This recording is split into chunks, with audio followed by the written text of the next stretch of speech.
जगन मोहन रेड्डी जी, मंत्रिमंडल में मेरे सहयोगी अश्विनी वैष्णव जी, यहां उपस्थित अन्य महानुभाव और आंध्र प्रदेश के मेरे प्यारे भाई और बहनों, आंध्र प्रदेश गवर्नर श्री हरिचंदन विश्वभूषण गारी की, मुख्यमंत्री श्री जगन मोहन रेड्डी गारी की, केंद्र प्रभुत्వంలో నా సహచర మంత్రి శ్రీ అశ్విని వైష్ణవ్ గారికి, అలాగే ఇక్కడ ఉపస్థితులైన అందరూ మహానుభావులకి మరియు ఆంధ్రప్రదేశ్ సోదరి సోదరులందరికీ నమస్కారం। कुछ महीने पहले ही मुझे विप्लव विरुडू अल्लूरू सीताराम राजू जी की 125वीं जन्म जयंती के कार्यक्रम में आप सबके बीच आने का सौभाग्य मिला था।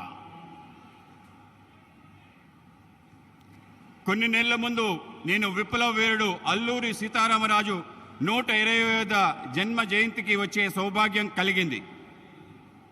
आज एक बार फिर मैं एक ऐसे अवसर पर आंध्र की धरती पर आया हूं जो आंध्र प्रदेश और विशाखापट्टनम के लिए बहुत बड़ा दिन है। ఇటువంటి ఇంకో అవకాశం ఆంధ్ర ప్రాంతానికి వచ్చింది। ఇది ఆంధ్రప్రదేశ్ మరియు విశాఖపట్నానికి గొప్ప దినం। विशाखापट्टनम भारत का एक विशेष पट्टनम है। ये शहर बहुत खास है। यहां हमेशा से व्यापार की समृद्ध परंपरा रही है। విశాఖపట్నం భారతదేశం యొక్క ఒక ప్రముఖ నగరం। ఇది ఒక ప్రత్యేకమైన నగరం। ఇక్కడ ఎప్పుడూ వ్యాపారం సమృద్ధిగా జరిగే పరంపర ఉంది। विशाखापट्टनम प्राचीन भारत का एक महत्वपूर्ण पोर्ट था। हजारों वर्ष पहले भी इस पोर्ट के जरिए पश्चिमी एशिया और रोम तक व्यापार होता था और आज भी विशाखापट्टनम भारत के व्यापार का केंद्र बिंदु बना हुआ है। విశాఖపట్నం ప్రాచీన భారతదేశం యొక్క ప్రముఖ ఓడరేవు। ఈ ఓడరేవు ద్వారా 1000 ఏళ్ల క్రితం నుండి పశ్చిమాసియా రోమ్ వరకు వ్యాపారం జరుగుతూ ఉండేది। నేడు కూడా విశాఖపట్నం భారతదేశం యొక్క వ్యాపారానికి ముఖ్య కేంద్ర బిందువు। 10,000 करोड़ रुपए से अधिक के प्रोजेक्ट का लोकार्पण और शिलान्यास आंध्र प्रदेश और विशाखापट्टनम की आकांक्षाओं को पूरा करने का एक माध्यम बनेगी। 10,000 కోట్ల ప్రాజెక్టులు దేశానికి అంకితం మరియు శంకుస్థాపన చేసే ఆంధ్రప్రదేశ్ మరియు విశాఖపట్నం ప్రజల ఆకాంక్షల్ని పూర్తి చేసే మాధ్యంగా ఉంటుంది।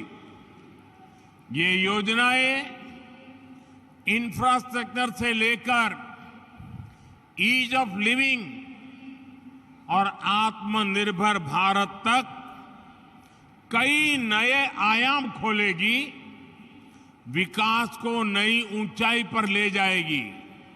मैं इसके लिए आंध्र प्रदेश के सभी निवासियों को हृदय से बहुत बहुत बधाई देता हूं। ఈ పథకాలు మౌలిక సదుపాయాల వల్ల సులభతర జీవితానికి, స్వయం సమృద్ధి భారత సాకారానికి అనేక అవకాశాలు కల్పిస్తుంది। ఇది అభివృద్ధి యొక్క కొత్త శిఖరాలు చేరుకోవడానికి తోడ్పాటు అందిస్తుంది।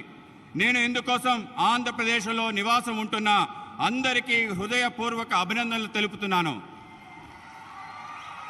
मैं इस अवसर पर हमारे देश के पूर्व उपराष्ट्रपति श्री वेंकैया नायडू गारू का भी और श्री हरिबाबू का भी धन्यवाद करना चाहता हूं। वो जब भी मिलते हैं तो आंध्र के विकास के बारे में हमारी काफी बातें होती हैं। आंध्र के लिए उनका प्यार और समर्पण अतुलनीय है। నేను ఈ సందర్భంగా మన దేశ మాజీ ఉపరాష్ట్రపతి శ్రీ వెంకయ్య నాయుడు గారికి, హరిబాబు గారికి ధన్యవాదాలు తెలియజేస్తున్నాను. వాళ్ళు ఎప్పుడు నన్ను కలిసినా ఆంధ్ర ప్రాంతం యొక్క అభివృద్ధి, వికాసం గురించే మాట్లాడుతుండేవారు. ఆంధ్ర ప్రాంత ప్రజల పట్ల వాళ్ళకి ప్రేమ, అంకిత భావం కొలమానం లేనిది. साथियों, आंध्र प्रदेश के लोगों की एक बहुत खास बात होती है कि वो स्वभाव से बहुत स्नेही और उद्यमी होते हैं। आज तकरीबन दुनिया के हर कोने में, हर काम में आंध्र प्रदेश के लोग अपनी प्रतिभा का प्रदर्शन कर रहे हैं। మిత్రులారా, ఆంధ్రప్రదేశ్ ప్రజలకి ఒక ప్రత్యేకత ఉంది. వాళ్ళు స్వభావరీత్యా స్నేహపూర్వకంగా, ఔత్సాహికంగా కలిగి ఉంటారు.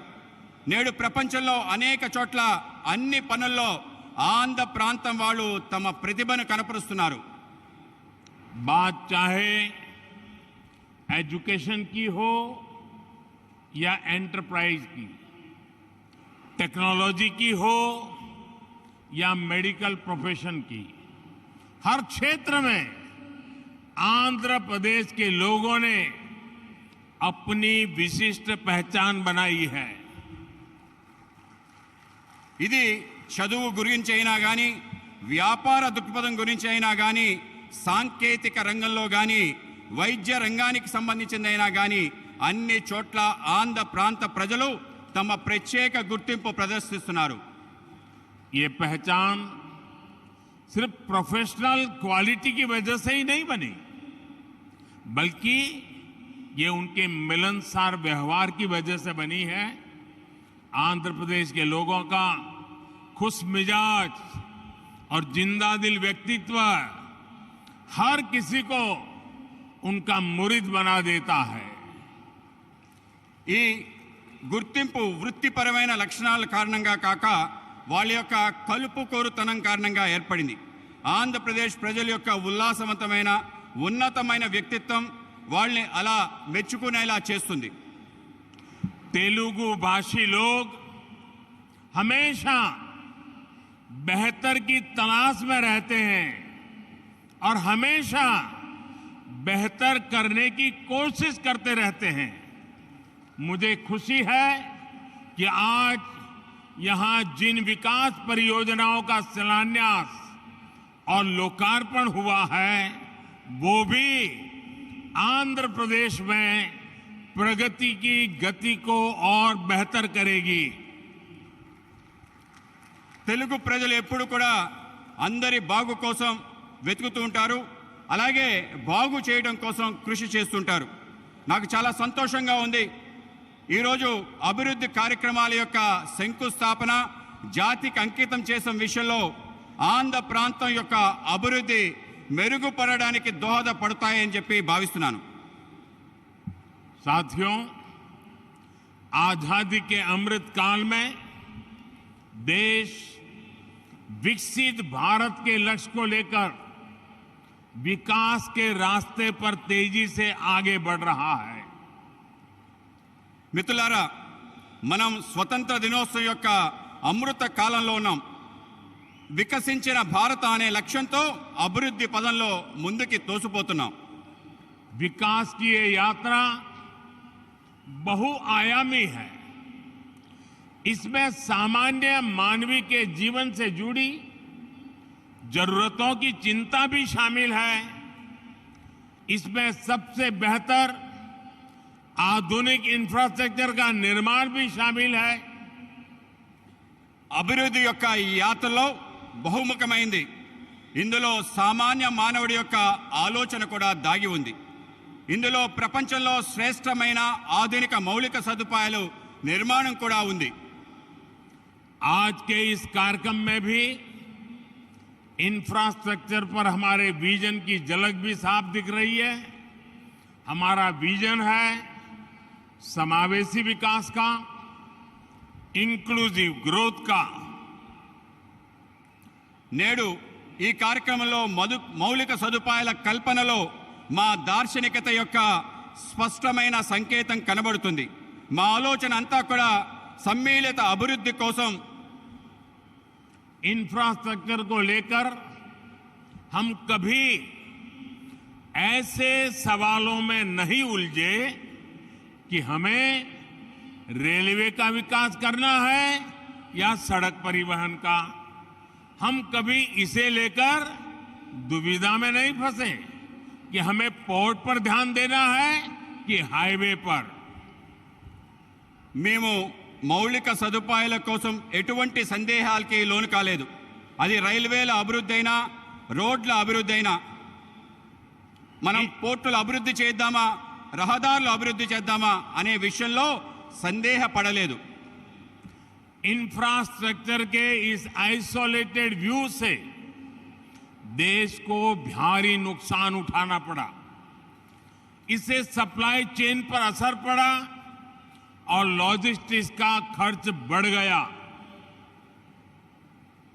మౌలిక సదుపాయాల్లో ఇటువంటి లోపభూయిష్టమైన ఆలోచన కారణంగా దేశానికి భారీ నష్టం చవిచూసింది. మిత్రులారా, సరఫరా గొలుసు రవాణా సౌకర్యాలు బహుముఖమైన అనుసంధానంపై ఆధారపడి ఉంటుంది. ఆ విధంగా ముందుకు వెళ్ళడానికి దోహదపడతాయి. साथियों, सप्लाई चेन और लॉजिस्टिक्स मल्टी मॉडल कनेक्टिविटी पर निर्भर करते हैं. इसलिए हमने इंफ्रास्ट्रक्चर के विकास को लेकर के नई अप्रोच अपनाई. हमने विकास के इंटीग्रेटेड व्यू को महत्व दिया. మిత్రులారా, సరఫరా గొలుసు బహుముఖమైన అనుసంధానంపై ఆధారపడి ఉంటుంది. ఇందుకోసం మేము మౌలిక సదుపాయాల కోసం ప్రత్యేకమైన ఒక కొత్త పద్ధతిని ప్రారంభించాం. మౌలిక సదుపాయాలు ఏకీకృత ఆలోచనలకు పెద్దపీట వేశాము. आज जिस इकोनॉमिक कॉरिडोर की नींव रखी गई है उसमें 6 लेन वाली सड़क का प्रावधान है. पोर्ट तक पहुंचने के लिए एक अलग सड़क भी बनाई जाएगी. एक तरफ हम विशाखापट्टनम रेलवे स्टेशन को संवार रहे हैं तो दूसरी तरफ फिशिंग हार्बर को अत्याधुनिक बना रहे हैं. నేడు ఎకనామిక్ కారిడార్ ఆర్థిక లోగుల గురించి ఆలోచిస్తున్నాము. అందులో 6 రోడ్ల సదుపాయం గురించి ఉంది. పోర్టు వరకు చేరడం కోసం ఒక ప్రత్యేకమైన రోడ్డు నిర్మాణం చేయడం జరుగుతుంది. ఒక పక్క విశాఖపట్నం రైల్వే స్టేషన్ని ఆధునీకరిస్తున్నాయి, ఇంకో పక్క మన చేపల రేవును కూడా ఆధునీకరిస్తున్నాం. साथियों, इंफ्रास्ट्रक्चर का ये इंटीग्रेटेड व्यू पीएम गति शक्ति नेशनल मास्टर प्लान की वजह से संभव हुआ है. गति शक्ति प्लान से न सिर्फ इंफ्रास्ट्रक्चर निर्माण की रफ्तार तेज हुई है बल्कि इससे परियोजनाओं पर लगने वाला खर्च भी कम हुआ है. మిత్రులారా, మౌలిక సదుపాయాల ఏకీకృత ఆలోచన కారణంగా ప్రధానమంత్రి గతిశక్తి జాతీయ ప్రణాళిక కారణంగా జరుగుతుంది. మిషన్ గతిశక్తి ద్వారా మౌలిక సదుపాయాల వేగం పెరుగుతుంది. దీంతో పాటు అనేక ప్రాజెక్టులపై జరిగే ఖర్చు బాగా తగ్గుతుంది. मल्टी मॉडल ट्रांसपोर्ट सिस्टम ही हर शहर का भविष्य है और विशाखापट्टनम ने इस दिशा में कदम बढ़ा दिया है. మల్టీ మోడల్ లాజిస్టిక్స్ బహుముఖమైన రవాణా వ్యవస్థ ప్రతి నగరం యొక్క భవిష్యత్తు. విశాఖపట్నం కూడా ఈ దశగా ముందడుగు వేస్తుంది. मुझे मालूम है कि इन परियोजनाओं का आंध्र के लोगों को लंबे समय से इंतजार था और आज जब ये इंतजार पूरा हो रहा है तो आंध्र प्रदेश और इसके तटीय क्षेत्र एक नई रफ्तार के साथ विकास की इस दौड़ में आगे बढ़ेंगे. నాకు తెలుసు మీరు ఈ యొక్క ప్రాజెక్ట్స్ కోసం ఆంధ్ర ప్రజలు ఎంతో కాలం నుంచి ఎదురు చూస్తున్నారు. ఈరోజు మీ నిరీక్షణ పూర్తయిన సందర్భం ఆంధ్రప్రదేశ్ మరియు తీర ప్రాంతం యొక్క కొత్త వేగంతో అభివృద్ధి దిశగా ఉరకలు వేస్తుంది. साथियों, आज पूरी दुनिया संघर्ष के नए दौर से गुजर रही है. कुछ देशों में जरूरी सामानों की किल्लत है, तो कुछ देश ऊर्जा संकट से जूझ रहे हैं. तकरीबन हर देश अपनी गिरती अर्थव्यवस्था को लेकर परेशान है.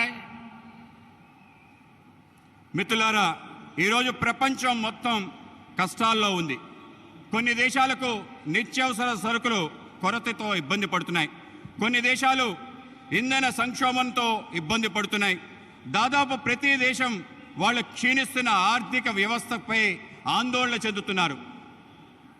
लेकिन इन सब के बीच भारत कई क्षेत्रों में बुलंदियां छू रहा है. भारत विकास की नई गाथा लिख रहा है और इसे सिर्फ आप ही महसूस नहीं कर रहे हैं, बल्कि दुनिया भी बड़े गौर से आपकी तरफ देख रही है. కానీ ఇటువంటి కష్టకాలంలో భారతదేశం అనేక సవాళ్ల మధ్య కొత్త ఎత్తులు చేరుకుంటుంది. భారతదేశం ఒక సరికొత్త అభివృద్ధి చరిత్ర రాస్తుంది. ఇది కేవలం మనం అనుభవిస్తుందే కాదు, ప్రపంచం మొత్తం మన వైపు చూస్తుంది.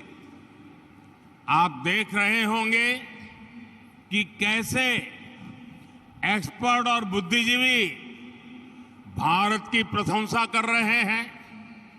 आज भारत पूरी दुनिया की उम्मीदों का केंद्र बिंदु बन गया है. మీరు చూస్తున్నారు, ప్రపంచం భారతదేశంలో ప్రముఖులు అనేక మంది మేధావులు ప్రశంసిస్తున్నారు. ఇది మీరు చూస్తున్నారు. నేడు భారతదేశం ప్రపంచం మొత్తం యొక్క ఆశల యొక్క కేంద్ర బిందువుగా మారింది. ऐसा इसलिए संभव हुआ है क्योंकि आज भारत अपने नागरिकों की आशाओं, आवश्यकताओं को सर्वोपरि रखते हुए काम कर रहा है. हमारी हर पॉलिसी, हर फैसला सामान्य मानवी के जीवन को बेहतर बनाने के लिए है. ఇది ఎందుకైందంటే ఇప్పుడు భారత్ వాళ్ళ పౌరుల యొక్క ఆకాంక్షలను, ఆశల్ని ప్రధానంగా తీసుకుని పనిచేస్తుంది. మా ప్రతి విధానం, మా ప్రతి నిర్ణయం సామాన్య మానవుడి యొక్క జీవితాన్ని మెరుగుపరచడం కోసమే. आज एक तरफ PLI scheme, GST, IBC, national infrastructure pipeline, गति शक्ति जैसी पॉलिसी की वजह से भारत में निवेश बढ़ रहा है, तो दूसरी तरफ गरीबों के कल्याण के लिए चलाई जा रही योजनाओं का लगातार विस्तार हो रहा है. నేడు ఒక పక్క పిఎల్ఐ స్కీమ్, జిఎస్టి, ఐబీసీ, జాతీయ మౌలిక సదుపాయాలు, పైప్లైన్, గతిశక్తి వంటి పాలసీలు వల్ల భారతదేశంలో పెట్టుబడులు పెరుగుతున్నాయి. మరోపక్క పేదవాళ్ల కళ్యాణం కోసం అనేక పథకాల్ని అమలు చేస్తున్నాం. వాటిని నిరంతరం పెంచుకుంటూ పోతున్నాం. विकास की इस यात्रा में आज देश के वो इलाके भी शामिल हैं जो पहले हाशिए पर होते थे.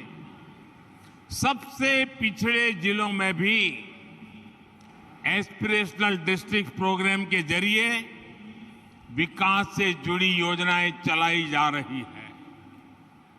అభివృద్ధి యొక్క ఈ ప్రయాణంలో దేశంలో అనేక ప్రాంతాలు, అట్టడుగు ప్రాంతాలు కూడా చేర్చబడ్డాయి. ఆకాంక్ష జిల్లాల కార్యక్రమంలో వెనుకబడ్డ జిల్లాల్లో అనేక రకాల అభివృద్ధి కార్యక్రమాలు అమలు చేస్తున్నాం. देश के करोड़ों गरीबों को पिछले 2.5 साल से मुफ्त अनाज दिया जा रहा है।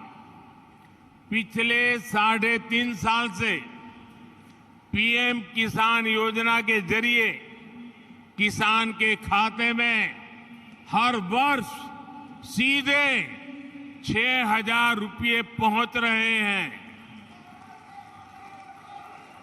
దేశంలో కోట్లాది మంది పేదవాళ్లకు గత 2.5 సంవత్సరాలుగా ఉచిత బియ్యం ఇస్తున్నాము. గత 3.5 సంవత్సరాల నుండి ప్రధానమంత్రి కిసాన్ సమ్మాన్ నిధి ద్వారా రైతుల ఖాతాల్లో నేరుగా 6,000 రూపాయలు చేరుతుంది. इसी तरह सनराइज सेक्टर से जुड़ी हमारी पॉलिसी की वजह से युवाओं के लिए नए अवसर बन रहे हैं।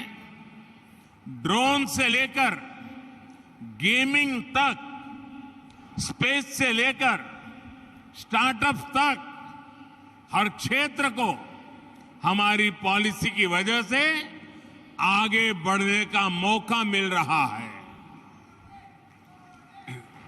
అదేవిధంగా సన్ రైజ్ సెక్టర్స్ యొక్క ఆలోచన కారణంగా యువతకి కొత్త అవకాశాలు లభిస్తున్నాయి. అది డ్రోన్ మొదలు గేమింగ్ వరకు, అంతరిక్షం నుండి అంకురాల వరకు అన్ని క్షేత్రాల్లో మా పనుల కారణంగా ముందుకు వెళ్ళడానికి అవకాశం దొరుకుతుంది.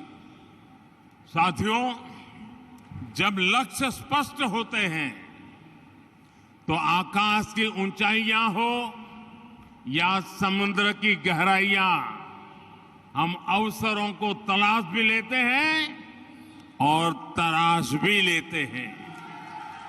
आज आंध्र में मॉडर्न टेक्नोलॉजी के जरिए डीप वाटर एनर्जी को निकालने की शुरुआत इसका एक बड़ा उदाहरण है। మిత్రులారా, ఎప్పుడైతే లక్ష్యం స్పష్టంగా ఉంటుందో అప్పుడు అవకాశం యొక్క అంచులైన, సముద్రం యొక్క లోతులైన అవకాశాలని వెతుకుతాం, అవకాశాలని అందిపుచ్చుకుంటాం. ఈరోజు ఆంధ్రప్రదేశ్లో ఆధునిక సాంకేతిక పరిజ్ఞానం ద్వారా డీప్ వాటర్లో ఇంధనాన్ని వెలికి తీయటం అనేది ఒక గొప్ప ఉదాహరణ మాత్రమే. और आज देश ब्लू इकोनॉमी से जुड़ी अनंत संभावनाओं को साकार करने के लिए भी बड़े स्तर पर प्रयास कर रहा है। ब्लू इकोनॉमी पहली बार देश की इतनी बड़ी प्राथमिकता बनी है। ఈరోజు దేశంలో నీలి ఆర్థిక వ్యవస్థతో ముడిపడి అనేక అవకాశాలు సాకారం కోసం పెద్ద ఎత్తున కృషి చేస్తున్నాం. బ్లూ ఎకానమీ మొదటిసారి ఇంత ప్రాధాన్యత అంశంగా చేర్చబడింది. मत्स्य पालकों के लिए अब किसान क्रेडिट कार्ड ऐसी सुविधा भी उपलब्ध है। आज विशाखापट्टनम फिशिंग हार्बर को आधुनिक बनाने का जो काम शुरू हुआ है, इससे हमारे मछुआरे भाई बहनों का जीवन आसान होगा। మత్స్యకారులకు కూడా కిసాన్ క్రెడిట్ కార్డ్ లాంటి సదుపాయాలు లభిస్తున్నాయి. ఈరోజు విశాఖపట్నం యొక్క మత్స్యరేవు ఆధునీకరణ పని ప్రారంభమవుతుంది. దీనివల్ల మత్స్యకార సోదరి సోదరుమణుల యొక్క జీవితం సులభతరం అవుతుంది. जैसे जैसे गरीब की ताकत बढ़ेगी और आधुनिक इंफ्रास्ट्रक्चर से जुड़े अवसरों तक उसकी पहुंच होगी, विकसित भारत का हमारा सपना भी पूरा होगा। ఎప్పుడెప్పుడైతే పేదవాళ్ళ శక్తి పెరుగుతుందో, ఆధునిక సదుపాయాలు వాళ్ళకి చేరుతాయో, వికసించిన భారత యొక్క మన కల పూర్తవుతుంది. साथियों, समुद्र सदियों से भारत के लिए समृद्धि और संपन्नता का स्रोत रहा है और हमारे समुद्र तटों ने इस समृद्धि के लिए गेटवे का काम किया है। आज देश में पोर्ट लेड डेवलपमेंट के लिए जो हजारों करोड़ रुपए की परियोजनाएं चल रही है, भविष्य में उनका और विस्तार होगा। మిత్రులారా, సముద్రం పూర్వకాలం నుండి భారత్ యొక్క సమృద్ధి సంపద తేవటంలో ఆధారంగా ఉంది. సముద్ర తీరాలు మన సమృద్ధి యొక్క ముఖ్య ద్వారాలుగా మారాయి. ఈరోజు దేశంలో రేవులు, భూములు, అభివృద్ధి వేల కోట్ల రూపాయలలో ప్రాజెక్టులు నడుస్తున్నాయి. ఇవి భవిష్యత్తులో మరింతగా విస్తరిస్తాయి. विकास की इस समग्र सोच को आज 21वीं सदी का भारत धरातल पर उतार रहा है। मुझे विश्वास है आंध्र प्रदेश देश के विकास के इस अभियान में इसी तरह बड़ी भूमिका निभाता रहेगा। అభివృద్ధి కోసం ఇటువంటి సమగ్రమైన ఆలోచన 21వ శతాబ్ది యొక్క భారతదేశం వాస్తవ రూపంలో అవతరిస్తుంది, వాస్తవ రూపంలో తీసుకొస్తుంది. నాకు విశ్వాసం ఉంది, ఆంధ్రప్రదేశ్ దేశం యొక్క వికాసంలో పెద్ద భూమిక ప్రదర్శించబోతుంది. इसी संकल्प के साथ आप सभी का एक बार फिर बहुत बहुत धन्यवाद। ఇటువంటి సంకల్పంతో మీ అందరికీ మరోసారి హృదయపూర్వక ధన్యవాదాలు. मेरे साथ दोनों हाथ ऊपर करके पूरी ताकत से बोलिए, भारत माता की జై, भारत माता की జై, भारत माता की జై. बहुत बहुत धन्यवाद।